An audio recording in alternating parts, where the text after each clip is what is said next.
وہ سکندر سے اتنا بے تکلف اس لیے تھا کہ اس کے بچپن کا دوست تھا اور کچھ بھی بول سکتا تھا۔ یہ بات مجھے بعد میں مراد کی ماں نے بتائی۔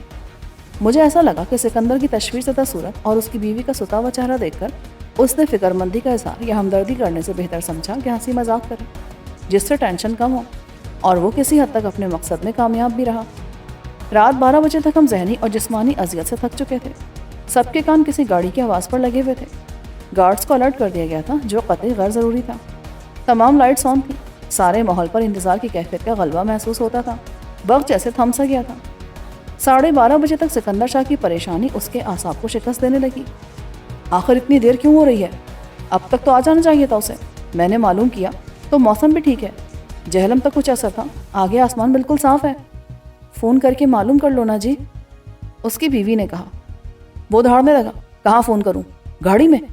پتا ہوتا کس کمپنی سے گاڑی لیا تو پوچھتا، ان کا ڈرائیور کے ساتھ وائرلیس پر رابطہ ہوتا ہے۔ ڈاکٹر نے جیب سے گولیوں کا ایک پتا نکالا۔ یہ آپ سب ایک ایک کھا لیں پلیز، ورنہ مجھے کھانی پڑیں گی یہ سب۔ دیر سفر ہو جاتی ہے، اور پھر آپ کو کیا پتا وہ چلا بھی ہے پنڈی سے یا نہیں؟ کیا پتا سو رہا ہو کسی ہوٹل میں۔ الو کا پٹھا، اس سے کچھ بعید نہیں۔ ایسی ہوتی آج کل کی اولاد، ماں باپ فکر سے مرتے ہیں تو مر جائیں، ایک فون تک نہیں کیا سور کے بچے نے۔ شاہ جی آپ جانتے ہیں کہ وہ بھی پریشان ہے، خیال نہیں رہا ہوگا۔ یعنی خود پریشان ہو تو ماں باپ کو زیادہ پریشان کرو۔ اس نے بیٹے کو مزید گالیاں دیں۔ رات آہستہ آہستہ گزرتی رہی۔ یہ ضرور اس گولی کا اثر ہوگا کہ مجھے بھی غنودگی نے آ لیا۔ اس وقت ڈاکٹر نے کہا، میرا تو خیال ہے کہ جاگنا فضول ہے، جا کے سو جاؤ شاہ جی، وہ آئے گا تو پتہ چل جائے گا۔ جب میری آنکھ کھلی تو صبح کی سنہری دھوپ کھڑکی کے شیشوں پر پھیلی ہوئی تھی۔ اس کی بیوی مجھے کھڑکی کے نیچے وہی نماز پڑھتی نظر آئی جہاں میں نے اسے گزشتہ روز دیکھا تھا۔ وہ اپنے وظیفے میں مصروف تھی۔ میں نے اس کے پاس جانے سے گریز کیا۔ سکندر کی آواز سن کر میں باہر نکلا۔ وہ رات کے مقابلے میں پرسکون تھا۔ وہ چلا ہی نہیں تھا۔ ہم خامخواہ ٹینشن میں رہے رات بھر۔ ڈاکٹر کہاں ہے؟ وہ تو چلا گیا تھا 1:30 بجے کہ میرا کوئی کام نہیں ابھی۔ مراد ضرور آج والی فلائٹ پکڑے گا۔ ہاں معلوم ہو جائے گا اسے سیٹ ملی یا نہیں۔ 9 بجے اسلام آباد سے بتایا گیا کہ سپہر کی فلائٹ بک ہے، اس میں مسٹر اینڈ مسز مراد نام کے کوئی پیسنجر نہیں۔ ایک بار پھر سکندر شاہ کی تشویش بڑھ گئی۔ 1 گھنٹے تک وہ نہ جانے کس کس ہوٹل میں فون گھماتا رہا، لیکن اسے کہیں سے بھی مسٹر اینڈ مسز مراد شاہ کے رات گزارنے کی تصدیق حاصل نہ ہوئی۔ اب اس کی جھنجھلاہٹ غصے میں نہیں گھبراہٹ میں بدل رہی تھی، اور وہ بار بار خود سے سوال کرتا تھا، آخر کیا کہا یہ سور کا بچہ؟ تشویش کی عام حالات میں کوئی بات نہ ہوتی۔ نوجوان جوڑا شادی کے بعد نکلا ہے تو ہنی مون کو جتنا لمبا کرنا چاہے کرے اور کسی پروگرام کے بغیر جدھر دل چاہے چلا جائے۔ لیکن ہنی مون تو اسی وقت ختم ہو گیا تھا جب روزینہ کو یہ اطلاع ملی تھی کہ اس کے سارے خاندان کا وجود مٹ گیا ہے۔ اب اسے گھر پہنچنے کی جلدی تھی۔ ان حالات میں یہ ناممکن تھا کہ وہ امریکہ سے آ کے اسلام آباد میں اترے تو مری جانے کا موڈ بن جائے۔ سکندر کی آواز پر میں چونکا، یار کس خیال میں گم ہو؟ مجھے بتاؤ میں کیا کروں؟ جو آپ کر رہے ہیں۔ میں نے خود کو پرسکون رکھا۔ فون کی گھنٹی نے مجھے خاموش کر دیا۔ سکندر نے جھپٹ کر فون اٹھا لیا۔ ہیلو جی ہاں میں سکندر شاہ بول رہا ہوں۔ کہاں سے؟ اسلام آباد۔ اچھا شفا انٹرنیشنل، یہ وہی اسپتال ہے؟ اچھا ہاں مراد بیٹا ہے میرا۔ میرا کیا؟ کب؟ کیسے؟ ہاں بولو میں سن رہا ہوں۔ اس کی آواز ہی نہیں ہاتھ بھی کانپ رہا تھا۔ وہ خود بھی کپ کپا رہا تھا اور اس کے ماتھے پر پسینہ تھا۔ اس نے پھٹی پھٹی نظروں سے مجھے دیکھا۔ ایکسیڈنٹ مراد کا؟ تم کون ہو؟ اچھا ڈاکٹر الماس، روزی کیسی ہے؟ روزینہ نام ہے اس کا۔ ہاں ٹھیک ہے، خطرے کی کوئی بات نہیں۔ اچھا میں آ رہا ہوں، ابھی آ رہا ہوں میں نے پانی کا گلاس اس کے سامنے رکھا جو وہ ایک ہی سانس میں پی گیا۔ پھر وہ پھولی ہوئی سانس سے بولا، مراد اور روزینہ کی گاڑی کا ایکسیڈنٹ ہو گیا اسلام آباد سے آتے ہوئے، وہ اسپتال میں ہے، ہمیں دیر نہیں کرنی چاہیے۔ میں نے دیکھا کہ اس کی بیوی دروازے کے فریم میں کسی تصویر کی طرح ساکت کھڑی تھی۔ ضرورت تھی مگر ڈاکٹر کو بلانے کا وقت نہیں تھا۔ 10 منٹ بعد ہم گاڑی میں اسلام آباد کی طرف رواں تھے۔ سکندر اپنی بیوی کے ساتھ پیچھے بیٹھا تھا۔ وہ خود بھی کم نروس نہیں تھا مگر بیوی کو مسلسل تسلیاں دے رہا تھا۔ روتی کیوں ہو؟ چھوٹے موٹے حادثات ہو جاتے ہیں اور یہ بڑی گاڑیاں خاصی محفوظ بنائی جاتی ہیں۔ آگے ڈرائیور ہوگا، پیچھے وہ دونوں، سامنے سے ٹکر ہو تب بھی کچھ نہیں ہو سکتا۔ یہ گاڑیاں الٹتی نہیں ہیں۔ ارے زخمی ہوں گے معمولی سے۔ یہ شفا انٹرنیشنل ایسا اسپتال ہے جیسے لنڈن امریکہ میں ہوتا ہے۔ انشاءاللہ ہم انہیں ساتھ لے کر ہی آئیں گے۔ میں آگے ڈرائیور کے ساتھ بیٹھا یہ سب سن رہا تھا۔ یہ تسلی کے الفاظ وہ مراد کی ماں سے نہیں بلکہ خود اپنے آپ سے کہہ رہا تھا۔ میں مراد کے ماں باپ کو مسلسل حوصلہ دیتا رہا۔ اور لاہور سے گزر کے انہیں مجبور کر دیا کہ وہ کچھ کھا لیں، مگر انہوں نے صرف چائے پی۔ انہیں جلد از جلد بیٹے کے پاس پہنچنا زیادہ ضروری لگتا تھا۔ سکندر نے ڈرائیور کو ڈانٹا کہ اس رفتار سے تو رات ہو جائے گی، مگر میں نے اسے تسلی دی کہ ہم شام 6 بجے تک اسلام آباد میں ہوں گے، اور ڈرائیور کو تیز رفتاری سے روکے رکھا۔ شام 6 بجے سے پہلے ہی گاڑی اسلام آباد کے سیکٹر I-8 میں واقع شفا انٹرنیشنل اسپتال کے گیٹ میں داخل ہوئی اور ایمرجنسی کے سامنے رکی تو ہم ایک ساتھ اترے۔ مجھے قطعی اندازہ نہ تھا کہ وہاں کیا قیامت نازل ہونے والی ہے۔ آدمی بدترین حالات میں امید کا دامن ہاتھ سے نہیں چھوڑتا۔ میں نے ان کو پیچھے رکھا اور معلومات حاصل کرنے کے سارے مراحل طے کیے۔ ہر اسپتال کا عملہ دن رات بیماری، حادثات اور موت سے نمٹتا ہے اور بے حس ہو جاتا ہے۔ یہ بے حسی ہونا ایک ضرورت بھی ہے، ورنہ ایک کے بعد دوسرے کیس کو سنبھالنا دشوار ہو جائے۔ مریض آپریشن ٹیبل پر مر جائے تو ڈاکٹر کامل لاتعلقی اور یکسوئی کے ساتھ دوسرا کیس لے لیتے ہیں۔ مجھے معلوم ہو گیا کہ مراد مر چکا ہے اور اس کی ڈیڈ باڈی کولڈ اسٹوریج میں رکھی ہے۔ قانونی وارث کے مسئلے میں اس کی بیوی روزینہ مراد کو معمولی خراشیں آئی ہیں، لیکن وہ شوق میں تھی، اسی لیے سکون آور دواؤں کے زیر اثر اسے سلا دیا گیا ہے۔ ہم چاہے تو اسے دیکھ سکتے ہیں۔ حادثے کے بعد مراد کی فوری موت نہیں ہوئی تھی، وہ ہوش میں تھا اور اسپتال میں داخلے کے مرحلے اس نے خود ہی پورے کیے تھے۔ اس نے ادائیگی کی، اپنا نام، پتہ اور فون نمبر بتایا، لیکن یہ کہا کہ اس کے گھر ابھی اطلاع نہ دی جائے۔ اطلاع اس کی موت کے بعد دی گئی۔ ابھی تک روزینہ کو علم نہیں تھا کہ وہ بیوہ ہو چکی ہے۔ وہ دن میرے لیے انتہائی صبر آزما تھے۔ مراد کی ڈیڈ باڈی وصول کرنے سے پہلے ماں باپ تک یہ روح فرسا خبر پہنچانے کا فریضہ بھی مجھے ہی انجام دینا پڑا۔ روزینہ کو بھی یہ خبر مجھے ہی دینا پڑی کہ اس کا ہونے والا بچہ پیدائشی یتیم ہوگا۔ میں نے اپنی مدد کے لیے استاد اور اس کی بیوی کلثوم کے ساتھ انور کو بھی طلب کر لیا تھا۔ ان کے پہنچنے تک میں نے تمام ضابطے کی کارروائیاں پوری کرنے کے علاوہ ایک ایمبولینس کا انتظام کر لیا تھا۔ پھر ڈاکٹرز کے مشورے سے روزینہ کو دوسرے ایمبولینس کو لے جانے کا بندوبست کیا۔ اسے مسلسل غنودگی میں رکھا گیا، ورنہ وہ ہوش میں آتے ہی چیخ و پکار، بال نوچنا، کپڑے پھاڑنا اور دشمنوں کو کوسنا شروع کر دیتی تھی۔ ایسی ہی کیفیت مراد کی ماں کی تھی، جو بالکل چپ ہو گئی تھی۔ اس نے حال کی حقیقت سے رشتہ توڑ دیا تھا اور اس وقت کے خیالوں میں گم ہو گئی تھی جو مراد کی زندگی کا حصہ تھا۔ کبھی وہ اچانک شوہر سے پوچھتی، یہ مراد ابھی تک آیا کیوں نہیں اسکول سے؟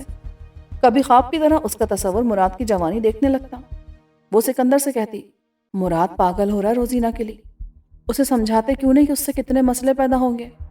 سکندر بھی کم غمزدہ نہ تھا، لیکن اس نے بیوی اور بہو کے لیے خود کو سنبھالے رکھا۔ ایمبولینس میں روزینہ کے ساتھ کلثوم بھی رہی۔ دوسری ایمبولینس میں مراد کی لاش کے ساتھ انور اور استاد تھے۔ کار میں سکندر شاہ کے ساتھ گیا۔ اس کی بیوی کو بھی پرسکون رکھنے کے لیے انجیکشن دے دیا گیا تھا۔ یہ 10 گھنٹے کا سفر انتہائی حوصلہ شکن تھا۔ سکندر شاہ خود بیوی کو سنبھال رہا تھا، لیکن اس کا ذہنی انتشار میری کسی بات پر بلا وجہ بھڑک اٹھتا تھا۔ مثلاً ایک بار پھر لاہور سے گزرتے ہوئے میں نے کہہ دیا کہ شاہ جی چائے لاؤں، تو اس نے مجھے گالیاں بکی۔ چائے نہیں، چکن روسٹ لا، بھوک لگ رہی ہوگی نا تجھے، قورمہ بریانی لے کر آ، کل سویم تک انتظار نہیں ہوتا تجھ سے۔ وہ پاگل ہو رہا تھا۔ کچھ دیر بعد وہ خود ہی سنبھل جاتا، پھر رونے لگتا۔ چپکے چپکے اس کے آنسو آنکھوں سے نکل کر بہنے لگتے۔ بیوی اس کے کندھے پر سر رکھ کے بے سود پڑی تھی۔ وہ ہونٹوں پر انگلی رکھ کر مجھے خاموش رہنے کا اشارہ کرتا تھا۔ وہ بڑبڑاتی تھی، سکندر تم نے سوچا کچھ پوتے کا نام؟ میں نے سوچ لیا، اگر پوتی ہوئی تو تم اپنی مرضی سے رکھنا۔ تم نے فاطمہ کہا تھا نا، بڑا مبارک نام ہے۔ شام تک وہ سب ہو گیا جو ناگزیر تھا۔ مراد ایک مٹی کا ڈھیر بن گیا۔ مراد کی بیوی نے اور ماں نے اس سنگین حقیقت کو قبول بھی کر لیا اور ان پر وحشت کے دورے کم ہو گئے۔ ان کی آنکھوں کے آنسو بھی ختم ہو گئے۔ یہ صبر کا پہلا مرحلہ تھا۔ ایک اعتراف کہ اب انہیں ایسے ہی مراد کے بغیر زندہ رہنا ہوگا۔ یہ بڑی تلخ حقیقت ہے۔ مرنے والے کے ساتھ کوئی نہیں مرتا، صرف ایسا لگتا ہے کہ وہ جی نہیں سکتا، مگر ایک دن گزرتا ہے، پھر دوسرا دن، بہت آہستہ آہستہ، بالکل نامعلوم طریقے پر حقیقت خود کو تسلیم کرانے لگتی ہے۔ یہی سب مراد کے گھر میں بھی ہوا۔ تدفین ہوئی، پھر سوئم تعزیت کا سلسلہ بالآخر ختم ہوا۔ سکندر کا بیٹے کی قبر پر جا کر بیٹھنا اور آنسو بہاتے رہنا بھی ختم ہو گیا۔ گھڑی کی سوئیاں صبح، دوپہر، شام، رات کا اعلان کر کے آگے بڑھی۔ آنے والے چلے گئے، انور اور استاد بھی چلے گئے، صرف کلثوم بھابھی کو میں نے روکے رکھا۔ میری اپنی حالت انہیں سنبھالتے سنبھالتے غیر ہو گئی تھی۔ کلثوم نے گھر کے معاملات کو جلد از جلد واپس لانے کی کوشش میں میری مدد کی۔ میری مدد کرنے والا وہ ڈاکٹر بھی تھا جو صبح، دوپہر، شام سکندر کو، اس کی بیوی کو اور بہو کو دیکھنے کے لیے آتا تھا۔ اب انجیکشن کی ضرورت نہیں رہی تھی۔ سکون آور گولیاں ضروری تھیں، مگر ان کو کھلانے کے 100 جتن کرنے پڑتے تھے۔ روزینہ وقتی طور پر اس ٹریجڈی کو بھول گئی تھی جس کی وجہ سے وہ واپس آئی تھی۔ مراد سے مل کے بچھڑ جانے کا صدمہ تازہ تھا۔ یہ زخم اتنا گہرا تھا کہ پہلے ہر زخم کی ٹیس پر یہ درد غالب آ گیا تھا۔ سکندر نے صدمے کو مردانہ وار جھیلنے کی پوری کوشش کی تھی اور کسی حد تک اس ذمہ داری کو قبول کیا تھا کہ کہ اسے ہی بیوی کو اور مراد کی بیوہ کو سنبھالنا ہوگا، حالانکہ وہ خود ڈھہ گیا تھا، اچانک بوڑھا ہو گیا تھا۔ ایک بات میں نے سنی تھی کہ صدمے کی شدت سے راتوں رات بال سفید کر دیے۔ میں نے یہ دیکھ بھی لیا، چند دن میں سکندر کے سر کے تمام بال سفید ہو گئے۔ اس نے شیو نہیں بنائی تھی، رفتہ رفتہ چہرے پر سفیدی پھیل گئی۔ بہت جلد مجھے معلوم ہو گیا کہ اب وہ داڑھی رکھ لے گا۔ جیسے ڈاکٹر کسی حادثے یا فالج کے نتیجے میں معذور ہو جانے والے کو رفتہ رفتہ بیساکھیوں پر کھڑا کرنے اور چلانے کی کوشش کے بعد یہ سہارے بھی باقی نہیں رکھتے تاکہ مریض خود اپنے پیروں کی طاقت پر چل سکے، ایسے ہی سکون آور دوا کم کی گئی۔ کلثوم بھی واپس چلی گئی۔ گھر میں بالآخر صرف وہی رہ گئے جو اس کے مکین تھے۔ ان میں صرف مراد نہیں تھا اور باقی لوگوں کو اس کے بغیر جینے کی عادت ڈالنا تھی۔ میں ان کے ساتھ خود کو اس قابل رکھنے کی پوری کوشش کرتا رہا کہ گھر والوں کا خیال رکھ سکوں۔ ایک ہفتے بعد حالات میں بہتری آئی، دوسرے ہفتے میں معمولات بحال ہونے لگے۔ یہ حادثہ سکندر شاہ کے لیے قلب ماہیت کا سبب بنا۔ وہ پانچوں وقت کی نماز پڑھنے لگا، بات بات پر کہنے لگا، رحم کر مجھ پر میرے مولا۔ لیکن اس کی بیوی تو چلتی پھرتی لاش بن گئی۔ سکندر شاہ کا سارا کاروبار ٹھپ ہو کے رہ گیا۔ اس نے سختی سے منع کر دیا تھا کہ کسی کاروبار کے سلسلے میں آنے والے ملاقاتی کو دور رکھا جائے۔ اب یہ میری ذمہ داری بن گئی تھی کہ ہر آنے والے سے مقصد ملاقات پوچھوں۔ اکا دکا تعزیت کرنے والے اب بھی آ جاتے تھے۔ میں ان کو ہدایات دیتا تھا کہ کم سے کم وقت میں۔ میری مدد کلثوم اور انور نے کی۔ ریشم کو میں نے خود روز آنے سے روک دیا تھا۔ پہلے ہفتے میں وہ روزینہ کے ساتھ ہی رہی تھی۔ گھر میں ہر وقت ایک نحوست زدہ خاموشی ڈیرہ ڈالے رکھتی تھی۔ سکندر شاہ کو رفتہ رفتہ اس کے احساس جرم نے گھیر لیا۔ یہ سب میرے اعمال کی سزا ہے، وہ بات بے بات کہتا تھا۔ روزینہ کو یہاں روبی کہا جاتا تھا، معلوم نہیں کیوں۔ روزی کہا جاتا تو بات سمجھ میں آنے والی تھی۔ شاید مراد اسے روبی کہتا ہوگا۔ اس کے آنے کا سبب ایک حادثہ تھا، لیکن پھر دوسرا شدید تر حادثہ پیش آیا تو وہ پہلے والے حادثے کو بھول گئی، لیکن صرف وقتی طور پر۔ وہ سین جس کی تیاری ہم سب نے کی تھی اور جس میں میرا مرکزی رول ہوتا، پیش ہی نہیں آیا۔ اس کے ماں باپ اور بہن بھائی نہیں رہے تھے اور اس کے یقین کے مطابق یہ اس کے سسر کی دشمنی کا شاخسانہ تھا۔ وہ مراد کے ساتھ آتی تو ہنگامہ ہوتا۔ میں وکیل صفائی کی حیثیت سے حلفیہ جھوٹ بولتا کہ ایسا نہیں ہے۔ وہ مطمئن ہوتی یا نہ ہوتی یہ الگ بات ہے، مگر اپنے محبوب اور شریک زندگی سے بچھڑنے کا غم سب پر غالب آ گیا۔